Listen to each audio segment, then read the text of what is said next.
Gabriel, ¿cuándo fue el inicio de nuestra decadencia y por qué no fue el peronismo, según vos? Bueno, porque un mal diagnóstico lleva a una mala receta o una mala solución. Entonces, el peronismo fue un protagonista principal, importante de nuestra decadencia, pero no fue el inicio. La ruptura de nuestro sistema económico, rentístico y constitucional que nos había dado 50 años ininterrumpidos de crecimiento entre 1880 y 1930 pasó unos cuantos años antes que el peronismo. Entre 1880 y 1930 Argentina había batido récord mundial nunca igualado hasta el día de hoy de 50 años ininterrumpidos de crecimiento al 5% anual.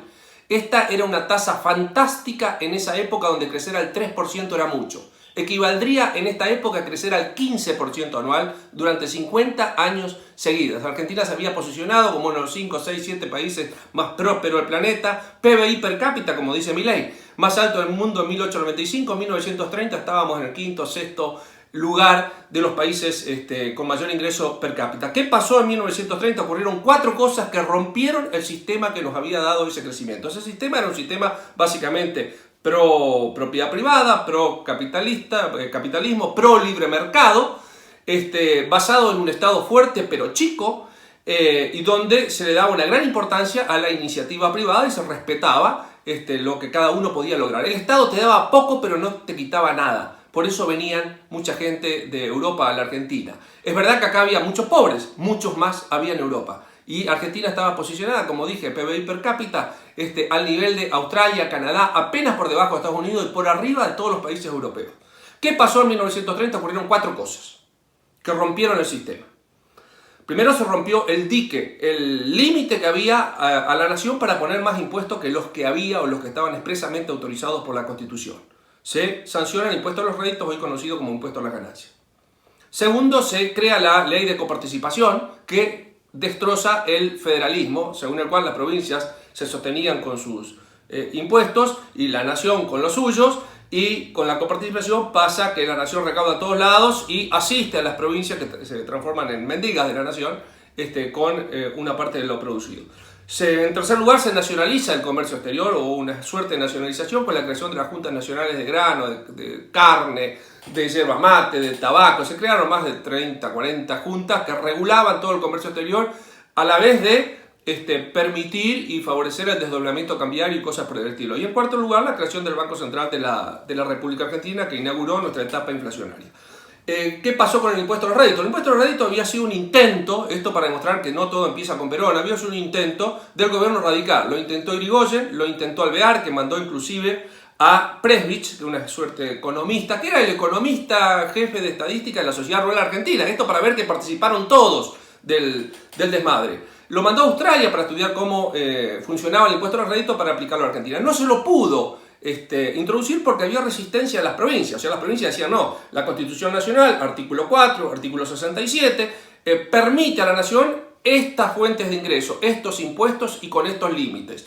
Todo poder que no ha sido expresamente delegado por las provincias a la nación sigue siendo de las provincias, artículo 104. Por lo tanto, la nación no puede aplicar nuevos impuestos. Esa era la resistencia. Bueno, en 1930, con la crisis del 30, Uriburu lo introduce por un decreto ley, introduce como impuesto de emergencia, un día antes que empiecen las sesiones ordinarias del gobierno recientemente electo, pero que todavía no había asumido, que era el de Justo.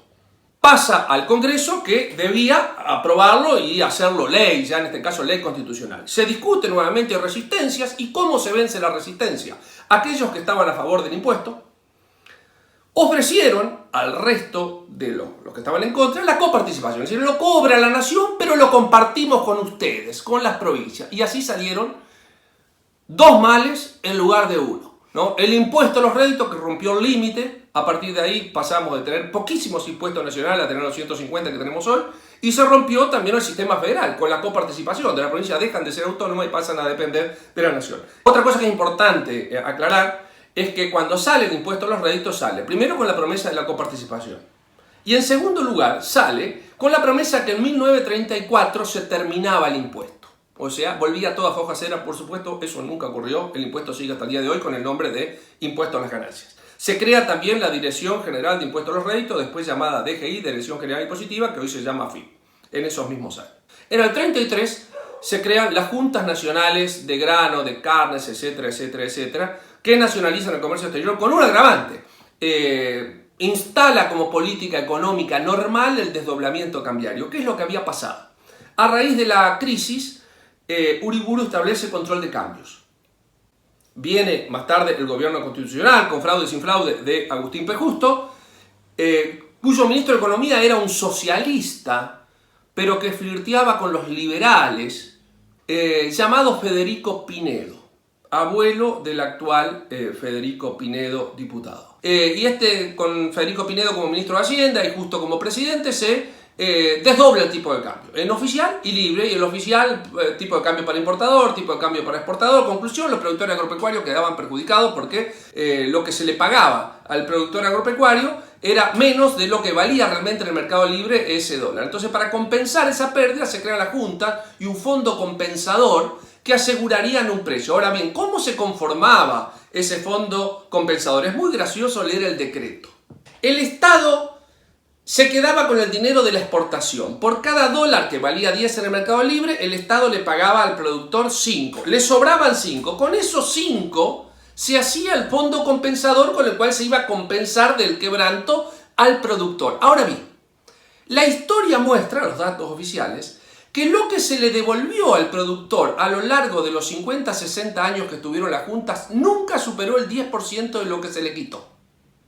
O sea, una cosa ridícula.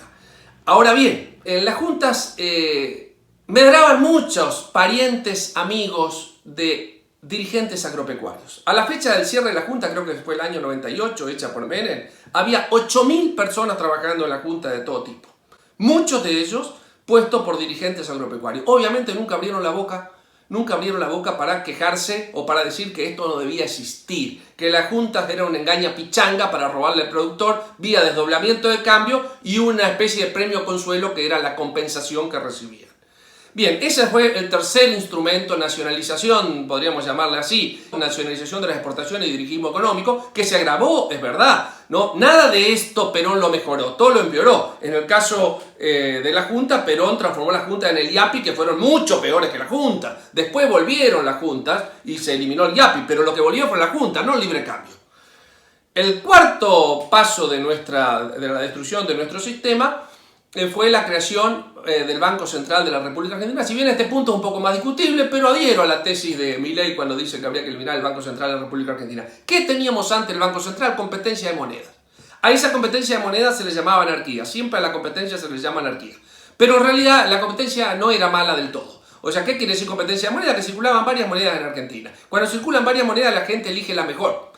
Había unas monedas nacionales emitidas por el Banco Nacional, que después pasó a ser el Banco Nación, Banco Nacional creado por Sarmiento. Había algunas monedas provinciales. Obviamente, provincia que emitía monedas espurias nadie la usaba. Se usaban las monedas buenas emitidas por provincias confiables y bancos confiables. Había alguna moneda extranjera, como hoy sería el dólar, en ese momento una suerte de peso boliviano.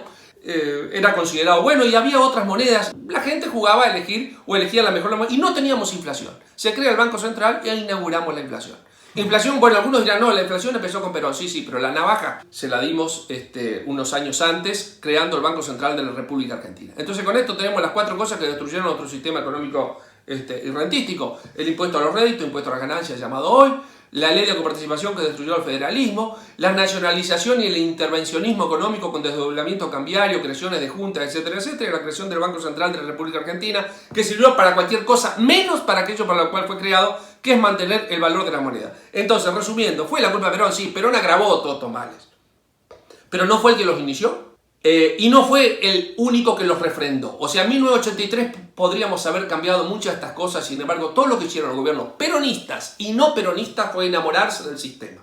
A tal punto que la reforma constitucional del 94 terminó haciendo constitucional la coparticipación, que hasta ese momento no era, y convalidando todos estos desastres que se habían. Con todos los partidos radicales, incluido Cambiemos Ahora, enamorados de este sistema. Todo el mundo se enamoró del estatismo, todo el mundo se enamoró del intervencionismo, todo el mundo se enamoró de crear impuestos, todo el mundo se enamoró del Estado presente, del Estado de Viera y de vivir a costa de los pocos contribuyentes que quedan, que son cada vez menos. Por eso, mi tesis es que echarle la culpa al peronismo Sí, Perón fue culpable, los peronistas fueron culpables, tuvieron peores modales que el resto, hicieron algunas cosas peores que el resto, pero no fueron los únicos en refrendar todo este conjunto de desastres.